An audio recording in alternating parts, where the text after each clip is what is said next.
ನಾನು ರಾಮಚಂದ್ರ ರಾವ್, ತುಮಕೂರು ಜಿಲ್ಲೆಯ ಪಾವಗಡ ತಾಲೂಕು ಬೆಳ್ಳಿಹೊಟ್ಲು ನನ್ನ ಜನ್ಮಸ್ಥಳ.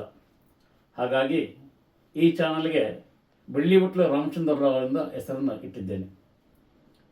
ನಾನು ಕರ್ನಾಟಕ ಸರ್ಕಾರದ ಸಚಿವಾಲಯದಲ್ಲಿ ಉಪಕಾರ್ಯದರ್ಶಿಯಾಗಿ ಕರ್ತವ್ಯ ನಿರ್ವಹಿಸಿ ನಿವೃತ್ತಿಯಾಗಿರುತ್ತೇನೆ.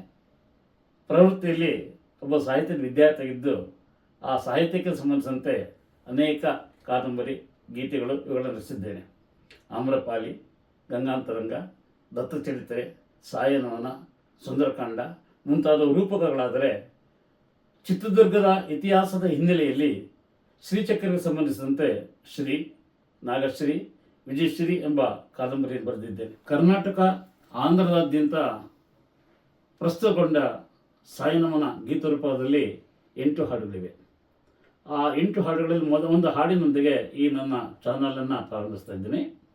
ಈ ಚಾನಲ್ನ ಉದ್ದೇಶ ಅಂದರೆ ಕನ್ನಡ ಸಾಹಿತ್ಯಾಸಕ್ತರಿಗೆ ಇದ್ರ ಜೊತೆಯಲ್ಲಿ ಚರ್ಚೆಯನ್ನು ಹಂಚಿಕೊಳ್ಳುವುದು, ಸಂವಾದ ಮಾಡೋದು, ನನ್ನ ಕಾವ್ಯಗಳು, ನನ್ನ ಕಾವ್ಯ, ನನ್ನ ಕತೆ, ಕಾದಂಬರಿಗಳೊಂದಿಗೆ ವಿಸ್ತೃತವಾದಂತಹ ಚರ್ಚೆಗಳು ಮುಂದುವರಿಸೋ ಉದ್ದೇಶ ಆಗಿರ್ತದೆ. ದಯಮಾಡಿ ಈ ನನ್ನ ಚಾನಲ್ಗೆ ಸಬ್ಸ್ಕ್ರೈಬ್ ಆಗುವ ಮೂಲಕ ಪ್ರೋತ್ಸಾಹಿಸಿ. ಹಾಡನ್ನು ಕೇಳಿ, ಇದಿಷ್ಟವಾದರೆ ಲೈಕ್ ಆದರೆ ಲೈಕ್ ಮಾಡಿ ಮತ್ತು ಶೇರ್ ಮಾಡಿ. ಧನ್ಯವಾದಗಳು.